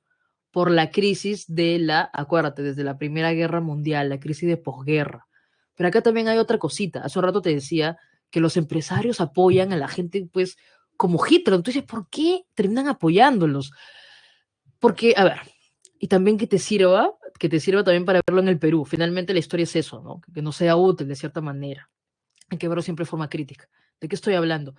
Que la gente apuesta por este tipo de gobiernos porque otro tipo fracasó. ¿A qué me refiero? Por ejemplo, el gobierno previo al de Hitler, que es la rellamada República de Weimar, es un gobierno democrático, liberal, pero fracasa. Por esa razón es que la gente dice, a ver, si con una democracia fracasó, es que, créeme, hasta en el Perú te sirve, ¿no? Si una democracia fracasa, no, entonces vamos a apostar por otro tipo de gobierno, ¿no? Que terminan siendo dictaduras muchas veces, ¿no? Entonces hay que tener en cuenta que no solo es la crisis de posguerra, no solo es la crisis del carácter 29, sino también es el fracaso de las democracias en estos países que finalmente hace que la gente pues termine cediendo el poder o apoyando a líderes autoritarios como los que vamos a ver a continuación. Entonces, no te olvides también que es una característica que permite que aparezcan los fascismos, ¿no? La burguesía también, y también el temor al comunismo, dicen, no, mejor este gobierno totalitario antes que un comunismo. También hay temor, te digo que desde que existe la Unión Soviética hay un temor en Francia, en Alemania, en Inglaterra, de que haya gobiernos también así, de que se movilicen, que haya revoluciones también, por eso prefieren apoyar pues a un Mussolini, ¿no? O a un Hitler, ¿no? En la separata, en tu página 6 tienes una caricatura súper, o sea, súper clara, gráfica, porque Mussolini está como la loba Luperca, dando de beber, ¿no? A los demás dictadores, ¿no? Y es que no fueron los únicos, no fueron los únicos, son los más representativos, obvio, ¿no? Por toda la destrucción también que van a generar, pero no fueron los únicos, ¿no? Por ejemplo, ahí tienes a otros personajes Ataturk. Ataturk en Turquía viene a ser el primer presidente de la República de Turquía, creo que es del 23 hasta el 38, y también su gobierno es autoritario. Luego está Metaxas en Grecia, que es un dictador también, que estuvo en el poder del 36 al 41. Bueno, Franco, ya nos hablaremos de él pues en un momento también. Y Mosley en Reino Unido no llega al gobierno, pero es el líder de la llamada Unión Británica de Fascistas. ¿Ya? Luego también está Hitler, inconfundible con el bigotito, y todos beben, repito, del que fue el primer gobierno fascista. Mireia, repito, porque si vemos la cronología, el primer gobierno con estas características en llegar al poder fue Mussolini, ¿ya? Es Mussolini y luego casi una década Hitler, ¿ya? Incluso, mira, no es por nada, pero cuando uno ve un poco en las biografías de estos personajes, Mussolini, la primera vez que se encuentra con Hitler, o sea, Mussolini lo mira por encima del hombro a Hitler, ni siquiera lo toma en serio. Y cuando recién Hitler comienza a expandirse, a copar todos esos territorios, desde el 33 que llega al poder hasta el 39 aproximadamente, ahí recién Mussolini oficialmente pues se hace su amigo, o sea, su aliado oficial, porque se da cuenta que este pata que lo miraba, que lo ninguneaba, sí tiene ambiciones, ¿no? O sea, y es chévere porque cuando Hitler escribe sobre Mussolini, más bien Hitler como que tiene cierta fascinación, ¿no? Hacia Mussolini. Por eso es que lo vemos como la loba luperca. Todos beben de él porque es el primer gobierno fascista, ¿ya? Bueno, no olvidar entonces, lo primero, las causas, que te quede bien claro, ¿ya? Una cosa son las características y otra cosa son las causas. La primera causa, la crisis de posguerra, sobre todo el Tratado de Versalles, y aquí estoy hablando sobre todo de Alemania, ¿ya? Porque por más que hubo un gobierno republicano, un gobierno democrático, la llamada República de Weimar, se formaron muchos grupos anti-Tratado de Versalles, porque ya dijimos pues que por el Tratado de Versalles fue la venganza de Francia, que le quitó territorio a Alemania, que le hizo pagar una indemnización de guerra, etcétera, etcétera, que redujo su ejército, todo eso, ¿ya? Por eso el tratado fue lesivo, más bien es un tratado que más bien hace que se venguen, ¿no? Crisis de posguerra, no olvidar la crisis ¿no? Del capitalismo, la gran crisis de 1929, la Gran Depresión. El socialismo, existían grupos socialistas en diferentes países, y el temor de la burguesía al comunismo, porque sabes qué pasa en un comunismo, todo se queda en manos del Partido Único, del Estado, ¿ya? Y el llamado chauvinismo, ¿no? Es un nacionalismo, ojo, sobre todo en Hitler, que va a ser siempre el ejemplo, termina siendo utilizado como una excusa en realidad, ¿ya? Para expandirse, para invadir otros territorios, ¿ya? Donde se origina en Italia, por eso lo vemos a todos bebiendo de Benito Mussolini. Otras características, profe, ya. Lo primero, totalitarismo, que también podríamos decir el llamado monopartidismo. ¿Por qué razón? Porque te vas a dar cuenta que, ¿por qué es totalitarismo? ¿Por qué finalmente controla todo el poder el Estado? Porque se va a establecer un gobierno de partido único, el monopartidismo, un partido fascista, partido nazi, son los que llegan al poder, un solo partido. Los demás partidos se van a ir persiguiendo, se van a ir prohibiendo, ¿ya? Culto al líder. No en vano vas a ver pues el término Führer o el Duce en el caso de Mussolini. El Führer es el jefe, el líder, y el Duce es pues el guía, el general, ¿no? Hay un culto al líder único, y esto también va de la mano con otra cosa, el uso de la propaganda, ¿ya? Los fascismos utilizan bastante la propaganda. Recuerda que su hombre de confianza de la propaganda de Hitler es Goebbels, por ejemplo. Y ahí ves, acá hay dos ejemplos de la propaganda nazi. Por un lado está una propaganda del 39 que sirve para reclutar, porque acuérdate que eso es lo que le pasó a Alemania, pues han disminuido su ejército, y Hitler en una cuestión de años lo va a quintuplicar, en fin, ¿ya? La juventud sirve al Führer, cartel de reclutamiento de 1939. Y ya sabes, pues, que el jovencito tiene que ser el ideal de Hitler, del ario, ¿ya? Rubio, no ojos azules en este caso. Bueno. Y abajo más bien tenemos un cartel de propaganda nazi que va a poner pues al malo, y esto es una cosa casi escandalosa, porque si vieras todo lo que escribían los nazis sobre los judíos, prácticamente pues eran criaturas de otro mundo, ya, criaturas, ni siquiera digo seres humanos, no, como criaturas los ponían de otro mundo, ¿ya? Entonces acá ves un cartel de propaganda nazi ya pues de la época de la Segunda Guerra Mundial, y acá ves al judío, el que está en la mano izquierda es el judío, y acá están pues el ejército nazi, ¿no? Y acá está. Cartel de propaganda nazi contra la ocupación judía británica de los Países Bajos, ¿no? Ya, por ejemplo. Sigamos. Ya te había dicho quiénes son los enemigos de estos totalitarismos. El comunismo, el marxismo, ¿no? O sea, anticomunista, antimarxista, antiliberal, sobre todo a culpar a los gobiernos democráticos liberales de no haber podido recuperar de la crisis a los países, ¿no? Ultranacionalista, chauvinista, ya. Y en el caso más extremo, que es el caso de los nazis en Alemania, es el antisemitismo, ¿no? Sobre todo el tema de los judíos. Yo sé que hay mucha cosa, yo sé que hay mucho mito alrededor de Hitler y todo su odio a los judíos. Hay demasiados mitos, ¿no? Hay mitos que tienen que ver, sabes que Hitler se dedicaba a la pintura. Es un artista frustrado, ¿no? Hitler es un artista frustrado. Algunos dicen que el odio a los judíos es desde esa época en que tuvo algunos profesores judíos que ningunearon o le dijeron que no tenía habilidades para la pintura. Bueno, pueden googlear las pinturas de Hitler, ustedes mismos son los críticos.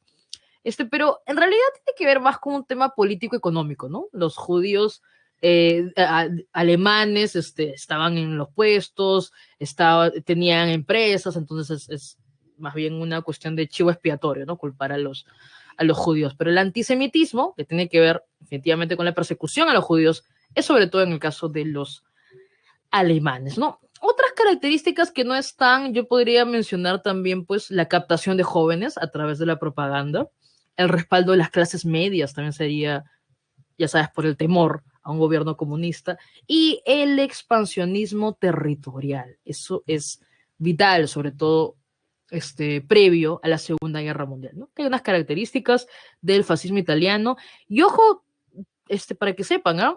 Tanto Mussolini como Hitler llegan al poder de manera legal, ¿ya? Legal, sí, legal. Hay que tener un poco el contexto, ¿no? En el caso de Mussolini, bueno, vemos allí, funda el Partido Nacionalista Fascista en 1921, tanto él como Hitler utilizan, y también Franco, utilizan mucho los símbolos tradicionales pues, de la historia, ¿no? Acá, por ejemplo, ves el faces, y de ahí viene el término fascista, faces romano, ¿ya? Acá ves, es que está acá, que son como muchas,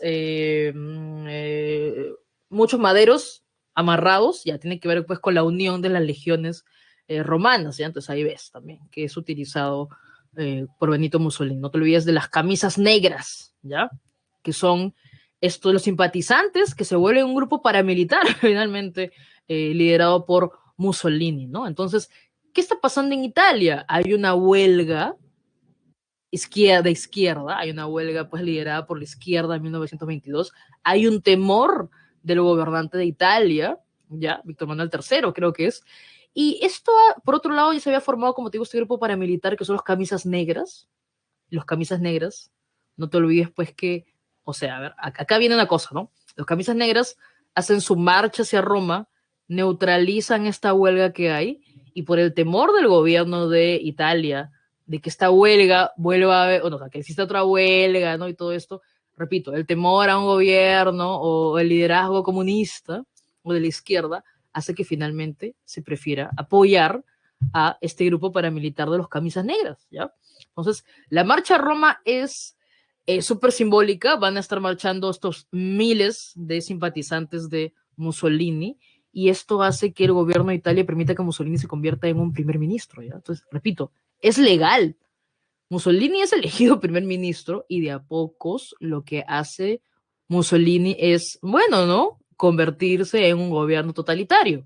Llega de manera legal y luego todas las decisiones van a ser, repito, permitirle concentrar el poder.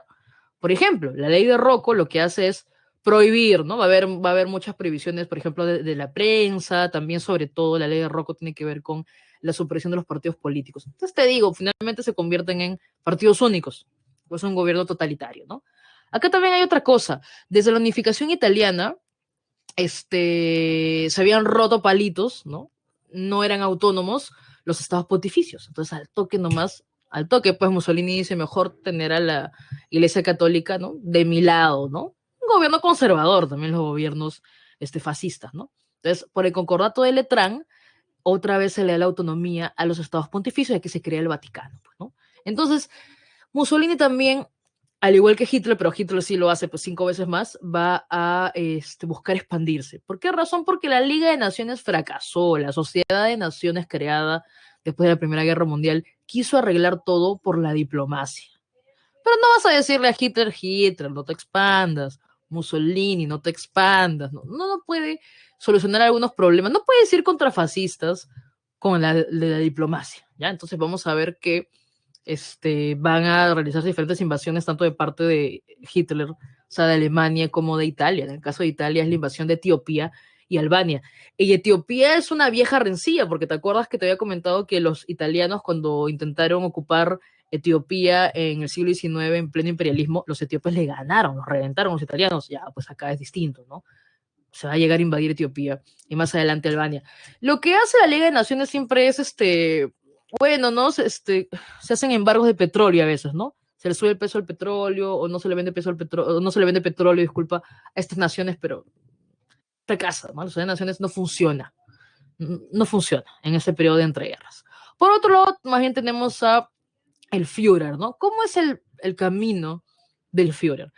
Él, luego de regresar de la Primera Guerra Mundial, porque participó en la Primera Guerra Mundial como mensajero, pero participó, a Hitler lo vamos a ver buscando no desligarse del ejército, ¿no? Le van a encomendar que vaya pues de infiltrado a este Partido Nacional Socialista Obrero y él comienza encargándose de lo que es la propaganda y luego ya lo vemos como un líder pues con bastantes aptitudes en tema de oratoria, ¿no? Entonces vamos a ver que de a pocos de ser encargado de la propaganda él es el que hace pues la esvástica y todo ello, finalmente ya se vuelve el líder de este partido que tiene de nombre Nacional Socialista, pero ya sabemos pues que eso solo te sirve para saber que es el partido nazi, pero sabes finalmente en qué se convierte, ¿no?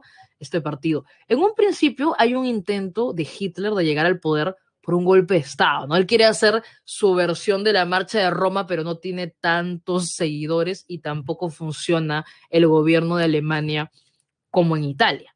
Entonces, el llamado Putsch de Múnich es un intento de golpe de Estado, ¿ya? Fallido, repito, no le funciona como su marcha a Roma de Mussolini, lo van a meter preso, tenía que estar unos 4 o 5 años, pero solo va a estar unos cuantos meses. Y esto más bien lo va a encumbrar, pues, porque, uy, es un líder que está buscando la supremacía de Alemania y está preso, entonces de a poco va a generar un liderazgo, va a tener más simpatizantes. Y no te olvides que en esta época que está encerrado, Hitler va a escribir Mein Kampf, ¿no? Mi lucha, que está todos los principios, está toda la esencia allí del pensamiento, bueno, de la ideología, sobre todo del nazismo, ¿no? El antisemitismo, ¿no? La persecución de los judíos que se va a ver sistemática cuando él llega al gobierno.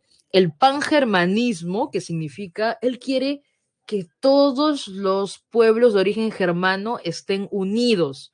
Uy, y los germanos están divididos en diferentes territorios, entonces, ¿qué tengo que hacer yo? Expandirme, ¿no? Para tener a todos los germanos unidos, ¿no? Ya repito, o sea, son excusas, o disculpa, son justificaciones de la expansión e invasión de territorios que va a realizar Hitler, ¿no? O el llamado espacio vital, que esto es algo robado. Nada es de Hitler, ¿no? Todo es una mezcla de todas las cosas que ha leído, ¿no? Prácticamente. El espacio vital es un término, pues, geopolítico, ¿no? El espacio vital significa que una nación se va a expandir hasta donde considere necesario para poder satisfacer sus necesidades y las de sus pobladores, ¿no? Entonces, esa es la idea del espacio vital en Hitler. Él va a expandirse, por un lado, para reunificar a los germanos y por otro lado, utilizando esta idea del espacio vital, que no es otra cosa que justificar su expansión porque son las necesidades que tiene su nación. ¿ya? Ahí están algunas cositas de Hitler. Sigamos entonces, ¿cómo llega al poder? Ya sabe, él lo tiene que hacer por la vía legal, porque sabe que el golpe de Estado no funciona, simplemente, ¿no? No funciona. Entonces, ¿qué hace? De a poco va teniendo, como les digo, acogida, su liderazgo va siendo reconocido, y el partido nazi de a pocos va a postular, ¿no? Y va a comenzar a copar más escaños, como se dice, en el Parlamento. Para 1933, el partido nazi tiene la mayoría de representantes en el Parlamento alemán. Esto solo es cuestión de tiempo para que finalmente, en el 33, Hitler sea nombrado canciller de Alemania. Entonces, al igual que Mussolini, también utiliza muchos símbolos históricos tradicionales de lo que serían los germanos, ¿no? Por ejemplo, está el águila imperial germana, ¿no? Un águila imperial que incluso tiene, hasta desde Roma viene, ¿no? Pero todos los emperadores germánicos, por ejemplo, el Sacro Imperio Romano Germánico, utilizaban también el águila imperial, o sea, el águila imperial por todos lados también, ¿no? Entonces, acá viene ya en qué se va a transformar el gobierno del partido nazi liderado por Hitler, persecución política de los comunistas, de todo. Por ejemplo, el incendio del Reichstag, del Parlamento, es un incendio organizado pues por nazis que finalmente se va a culpar a los comunistas, ¿no? Entonces, acá comienza ya, repito, a perseguirse políticamente para que solo se quede en el poder el partido nazi, ¿no? También van a estar las leyes antisemitas que de a pocos o sea, primero los prohíben de realizar ciertos oficios a los judíos y luego ya les prohíben y comienzan a acosarlos, a instigarlos en sus negocios y luego ya los comienzan o sea, va de a poco, o sea, luego ya los comienzan a separar en estos guetos, andan marcados y finalmente ya los van a llevar a los campos de concentración, ¿no? No podemos negar el genocidio. No puedo creer cómo hay gente que, o sea, no es por ser mala onda ni nada, pero hay gente que piensa que el genocidio fue una invención. O sea, hay gente que googlea el genocidio, ¿no? El genocidio de los judíos no existió, ¿no? Hay gente que lo googlea, créeme.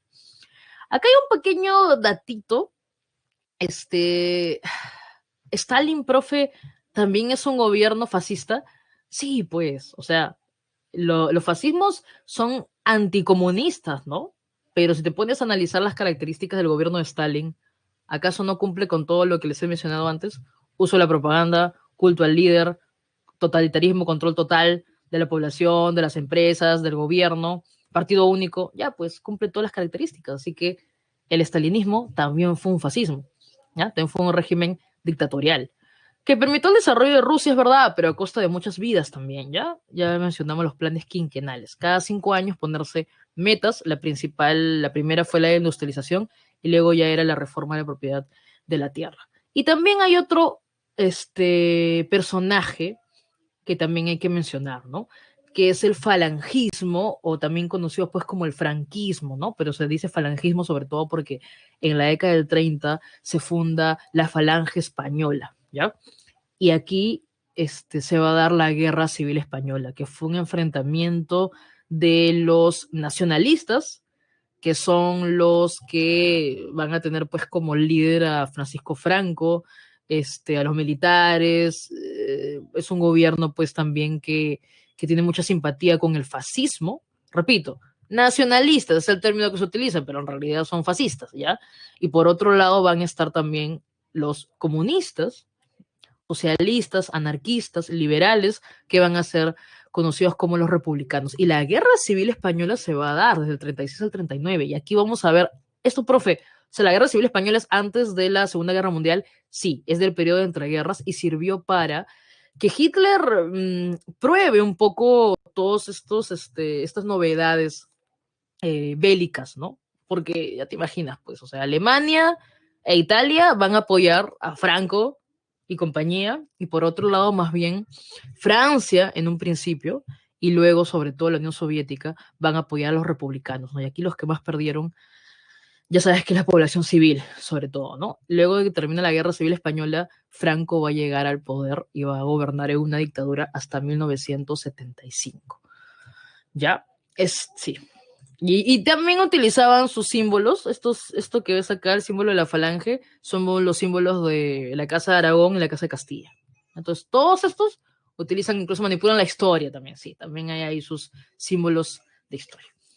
Ok, hablemos entonces de la Segunda Guerra Mundial. Creo que es archimega conocida. En realidad, cuando hablamos de los conflictos, siempre mi recomendación es tengan claro las causas, tengan claro los dos grupos que se van a enfrentar y las fases, ¿no? Las fases para ver quién va avanzando, quién va ganando y luego cuando hay el quiebre, ¿no? Entonces, la Segunda Guerra Mundial que se da del 39 y del 45 es el resultado justo de la expansión de Alemania, de las ambiciones de Italia y un gran personaje que no está presente aquí, pero creo que hay un cachito para que lo veas también en la separata, así como un datito, aunque sea, está en la página 7. Japón, ¿ya? El imperialismo japonés, como les decía, que había tenido pues su antecedente en esta restauración Meiji, que finalmente el emperador era otra vez el eje del poder central, va a ser muy similar y tiene y comparte muchas características con la ideología nazi, ¿ya? O sea, los japoneses de esta época van a considerar inferiores a muchos migrantes que se encuentran en Japón, van a considerar inferiores a los chinos, va a considerar inferiores a los coreanos, porque Japón ha estado expandiéndose incluso más que Italia, ¿ya? O sea, en verdad hay mucha similitud entre el emperador japonés, Hirohito de esta época, y Hitler, ¿ya? Incluso ahí en la página 7 hay un datito que es el Bushido. El Bushido que es conocido como el camino sí, el camino del guerrero, algo así, tiene, comparte algunas ideas de supremacía con los nazis, ¿ya? Incluso el Bushido te habla pues un poco, ¿no? De esta idea de los samuráis y del honor y que sabes que cuando se pierde el honor incluso hay que hacerse el seppuku, que es el asesinato, un suicidio ritual. Pero en fin, quiero que entiendas que Japón también se ha expandido, por eso finalmente se van a comenzar a, como se dice, a formar en un bloque que va a ser conocido como el eje, ¿no? Alemania, Japón e Italia. Y por otro lado, los de siempre, los aliados, ¿no? Francia, Gran Bretaña, Estados Unidos, que entra después, como siempre, y la Unión Soviética. Esto es interesante porque tú eres profe, o sea, sí entiendo Francia, Inglaterra y todo, pero ¿por qué la Unión Soviética? La Unión Soviética es porque, o sea, la Unión Soviética a un principio entra sola a la guerra, porque había firmado incluso su pacto con Hitler, ¿no? Pero luego de que Hitler simplemente utiliza este pacto, ya, este, bueno, sabes que el acuerdo de Hitler y Stalin había sido, nos repartimos Polonia, ¿no? Mit a mit. Repito, la Unión Soviética en un principio entra a la guerra él solo, tenía sus intereses en los territorios del norte, ocupar, y ya pues se gana la mitad de Polonia. Pero ¿qué buscaba en realidad hacer Hitler al dividirse Polonia? Pues eliminar este territorio de frontera con Rusia, porque finalmente lo que también quería Hitler era ocupar e invadir la Unión Soviética. Entonces, por esa razón es que Stalin entra ya en la ofensiva de los aliados, ¿ok? Y ya después incluso entra Estados Unidos. Entonces son dos bloques, los aliados, el eje, las causas son la política de expansionismo que tiene el eje, ¿no? El fracaso de la sociedad de naciones, que todo quería arreglarlo con la diplomacia. Hay que entender que en un principio, por ejemplo, Chamberlain, que está el ministro de Gran Bretaña, no quería la guerra. Recién la gente va a la guerra con Churchill. Ya, acuérdate de sangre, sudor y lágrimas, ya es Churchill. Recién ahí va la guerra, porque en un principio quieren todo arreglarlo con la diplomacia. Pero cuando se dan cuenta que a Hitler no le puede decir, no te sigas expandiendo, ¿no? Incluso hay algunos autores que llaman a este periodo antes de la invasión de Polonia, le llaman la funny war, ¿no? Es decir, la guerra de broma. ¿Por qué? Porque en un principio Hitler se está expandiendo, está invadiendo territorios, pero nadie comienza una ofensiva directa.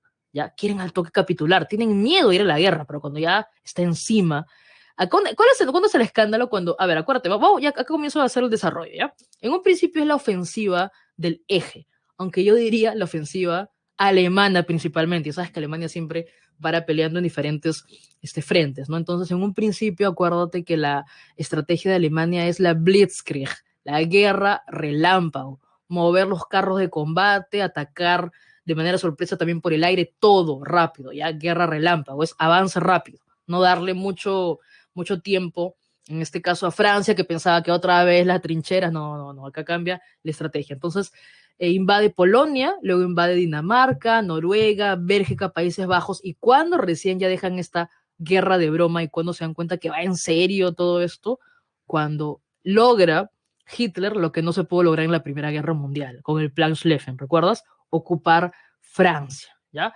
Francia va a ser ocupada, en el norte se van a quedar los nazis, el sur de Francia va a ser llamada la Francia libre, pero en realidad es una Francia, pues, la Francia de Vichy es un gobierno también impuesto por los nazis, ¿no? Los verdaderos franceses que luchan por la libertad de Francia, muchos se van a ir, por ejemplo, a Inglaterra, como es Charles de Gaulle, que por ahí va a estar organizando este, la defensa de Francia principalmente. Entonces, esa es la Blitzkrieg, ¿ya?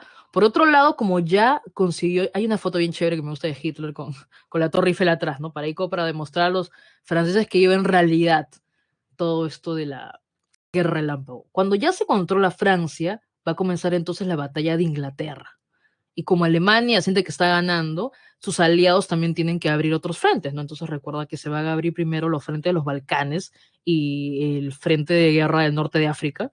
Se ataca sobre todo África con Rommel, el zorro del desierto, porque lo que quiere es, lo que se quiere hacer es que Alemania quiere controlar el canal de Suez, que es de los británicos, ya sea, todo es Alemania moviéndose rápidamente, ya no te olvides. Primero la invasión de Polonia y luego comienza a invadir todos los territorios que te he descrito hasta llegar a Francia y luego seguiría la batalla de Inglaterra, ¿no? Que es el ataque aéreo, el bombardeo a Inglaterra. Luego Afrika Korps, que son los cuerpos alemanes que están en el norte de África, entre ellos Rommel, y luego rompe su pacto que tiene con la Unión Soviética por la Operación Barbarroja, ¿no? Que es invadir.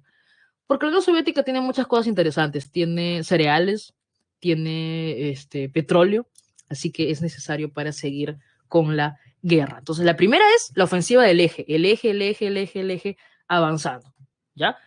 Cuando decimos que ya comienza o que la guerra tiene una dimensión mundial, pero seguimos hablando del eje, el eje avanzando, cuando así como se abrió el frente del norte del África y también el frente de los Balcanes, Japón abre su propio frente en el Pacífico, ¿ya? Atacando Pearl Harbor, destruyendo parte de la flota norteamericana, la flota pues de los portaaviones, y esto hace que Estados Unidos ingrese a la guerra, ¿no? Entonces, en la segunda fase es la contraofensiva aliada.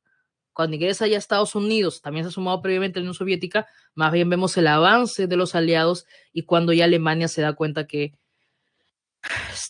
bueno, que Italia no era un aliado ideal y que Japón va a tener su propio conflicto con Estados Unidos en el Pacífico. La contraofensiva aliada que comienza cerca de 1942 es cuando los Afrika Korps retroceden y finalmente va a tener pues la gran derrota por los británicos. Los alemanes van a tener la gran derrota del Alamein, ¿ya? Bueno, los rusos van a ganar en Stalingrado, que es la batalla más sangrienta, y también en Kursk van a, bueno, se va a conquistar Italia. Recuerda que Mussolini lo van incluso a fusilar, ¿no? Todo un prisionero lo van a fusilar. Y el contraataque de Estados Unidos va a ser tanto en la batalla del Mar Coral, en Midway y finalmente en Guadalcanal, ¿no? Mira, este mapita te explica cómo Alemania tenía diferentes frentes y estaba, o sea, estaba cargándose, en verdad, una vez más la guerra en sus hombros y finalmente, o sea, Japón tenía su propio escándalo allí en el Pacífico, pero acá Italia no suma mucho, prácticamente. Entonces, tarde o temprano Alemania va a desgastarse, ¿no? Sobre todo a partir del año 44. Entonces, luego de la caída de Mussolini, se acabó Italia, ¿no? Y esto permite que se puedan mover rápidamente los aliados por el frente occidental. Y no te olvides de esta operación, que es conocida como el Día D, la operación Overlord, la organización del desembarco de Normandía, ¿no? Desembarco de Normandía fue para liberar París. Si ya se liberaba París, solo era encajonar a los alemanes. ¿Por qué encajonarlo? Porque está avanzando los rusos, ¿no? Y por otro lado van a avanzar todos los refuerzos que van a llevar a Occidente. ¿Cuál es el final de la guerra? El ejército rojo llegando hasta, sé que es una foto editada, pero súper icónica para entender lo que ocurrió. El ejército rojo en Berlín, flameando ahí la bandera roja de la hoz y el martillo, ¿ya? Alemania se rinde entonces ante el avance ruso. ¿Y cómo termina la guerra en el Pacífico? Bueno, luego de el lanzamiento de las bombas atómicas en Hiroshima y Nagasaki en 1945. ¿Ya? Entonces, bueno, repito, es un rápido desarrollo de lo que ha sido, principalmente siempre ten en cuenta las causas. Nunca te voy a preguntar cuál fue primero, cuál fue después, no, siempre hay que tener en cuenta las causas, los bloques, más o menos cómo se ha ido desarrollando la guerra y finalmente, sobre todo, las llamadas consecuencias, ¿no? Bueno, acá en la página 11 vas a ver, por ejemplo, profe, ¿qué hace Churchill, Roosevelt y Joseph Stalin? Lo que pasa es que a lo largo de la Segunda Guerra Mundial van a existir las llamadas conferencias, ¿no? Hay diferentes, pero yo te voy a explicar las más importantes. Hay una conferencia de Teherán que fue a fin del 1943, la primera vez que se reúnen Churchill, Stalin y Roosevelt, y ahí más o menos están decidiendo organizar pues el desembarco en Normandía, qué se va a aplicar al fin de la guerra, planificar la posguerra, pero Yalta, que fue en febrero de 1945, es decisivo porque ahí se decide que Alemania va a ser dividida, va a tener 4 zonas de ocupación de los ganadores, obviamente, ¿no? Que también Alemania va a tener que pagar indemnizaciones, que la Unión Soviética puede también tener derecho a seguir consolidando su influencia. Yalta es importante porque queda bien en claro lo que van a hacer los ganadores, ¿ya? Y sobre todo Yalta se le dice pues que es el comienzo de la Guerra Fría, por eso tienes la foto aquí, por todas las concesiones que se le da a la Unión Soviética, ¿ya? O sea, en Yalta se deja que la Unión Soviética tenga derecho a consolidar su influencia en todos los territorios que liberó la Unión Soviética. Entonces, ¿qué significa? Que se le está dando también territorios de influencia a la Unión Soviética y por otro lado va a tener territorios de influencia los aliados, pero sabemos que todos los aliados están gomeados y simplemente Estados Unidos es el que va otra vez a volverse una potencia hegemónica. Pero ojo, mira qué has construido en Yalta, la Unión Soviética y Estados Unidos. Por eso se dice que es el comienzo de la Guerra Fría, porque una de las características de esta Segunda Guerra Mundial es que va a haber 2 liderazgos, un liderazgo comunista, que es la Unión Soviética, y un liderazgo capitalista, que es Estados Unidos, ¿no? Entonces, luego vendría la Conferencia de San Francisco, donde se funda la ONU, y finalmente la Conferencia de Potsdam, en agosto del 45, ya ha fallecido Roosevelt, más bien está Truman, el presidente que decide el lanzamiento de las bombas atómicas, y en la Conferencia de Potsdam ya todo queda pues oficialmente, ¿no? Berlín va a ser también dividida, se crea un tribunal internacional para juzgar a todos los crímenes, no solo de los nazis, también de los japoneses, que también tenían campos de concentración. Y bueno, aquí ya queda, la colaboración se acabó y se forma y comienza. Ya se había formado antes. Comienza la rivalidad, la pugna, que es la Guerra Fría. Entonces, la consecuencia es que se establece la ONU, que sabes que hasta la actualidad existe, porque la ONU ya no va a ser diplomacia, la ONU tiene sus cascos azules, ¿no? O sea, tiene su propio ejército, ¿no?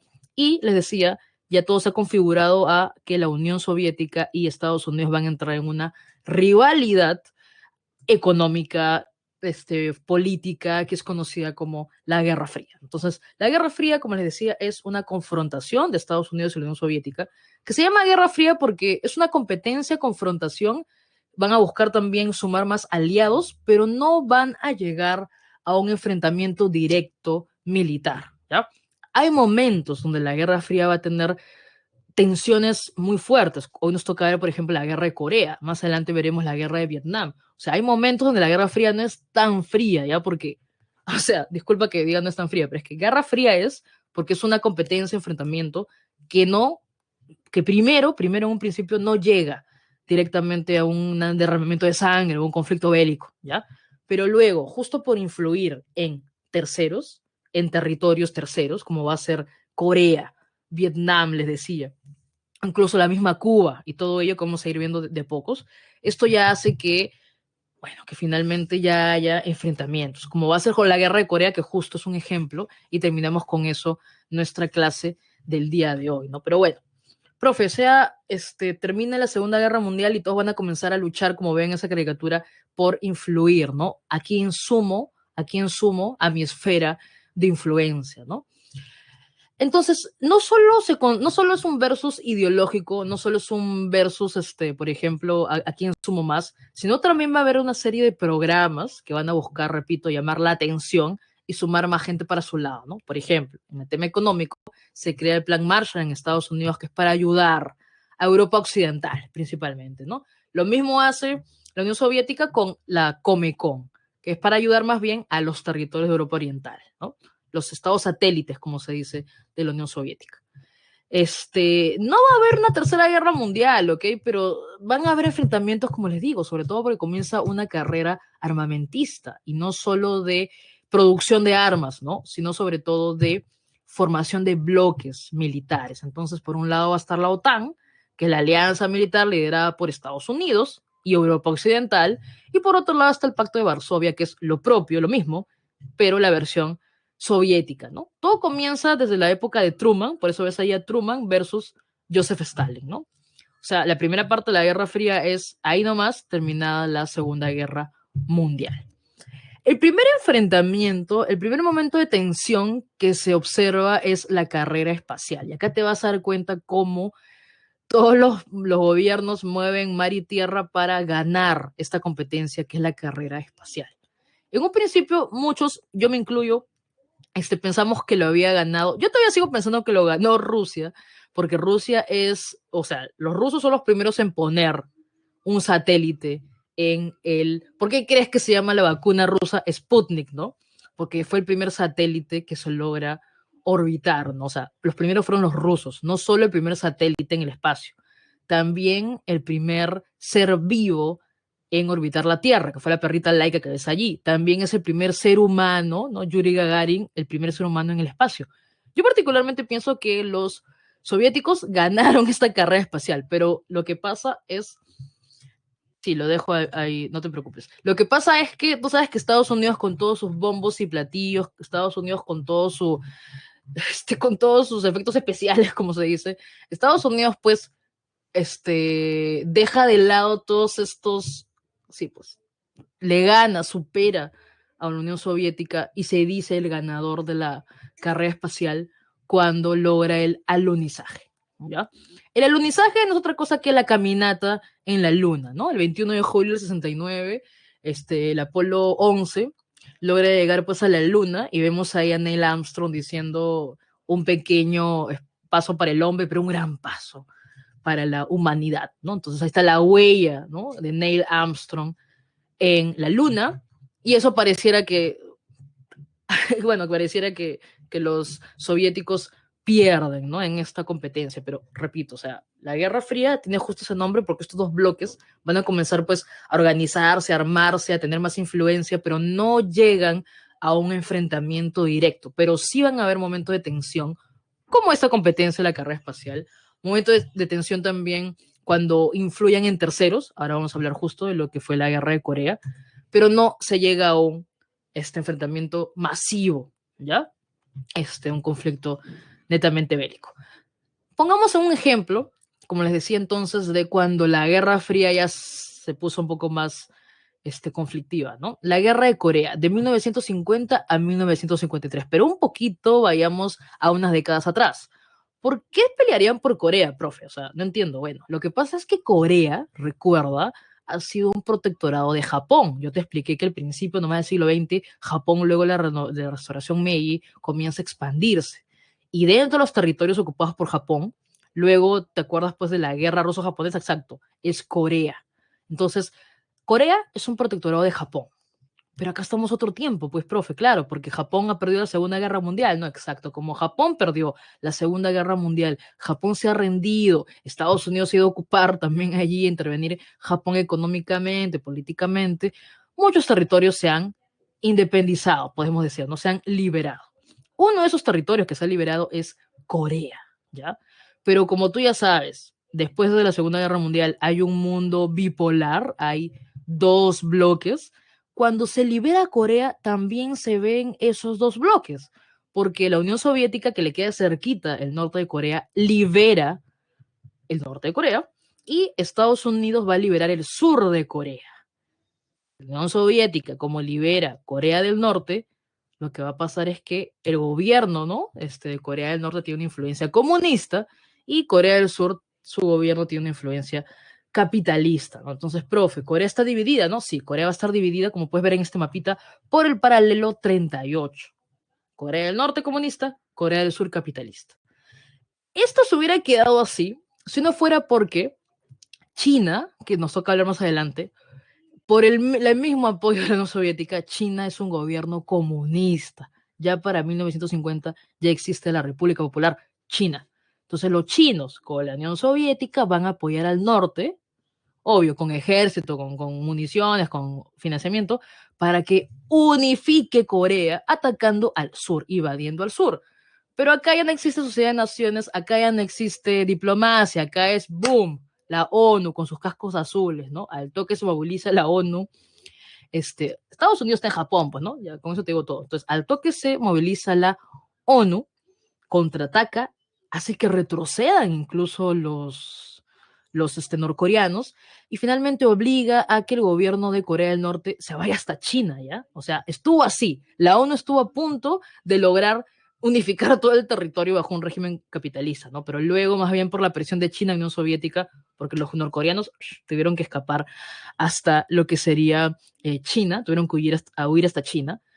Finalmente, por el apoyo internacional, se le devuelve su territorio a los norcoreanos, o sea, Corea del Norte, perdón, recupera el norte gracias a China, y también se ven muy jóvenes. Sí, esto es típico del comunismo, Mireia. Hay una captación, bueno, en realidad de todos, pero sobre todo en el comunismo vemos que hay una captación de jóvenes, ¿no? Acuerda, totalitarismos. Igual eran los soldados que van también en la Segunda Guerra Mundial en la época de Hitler, ¿ya? Son bastante jóvenes, ¿ok?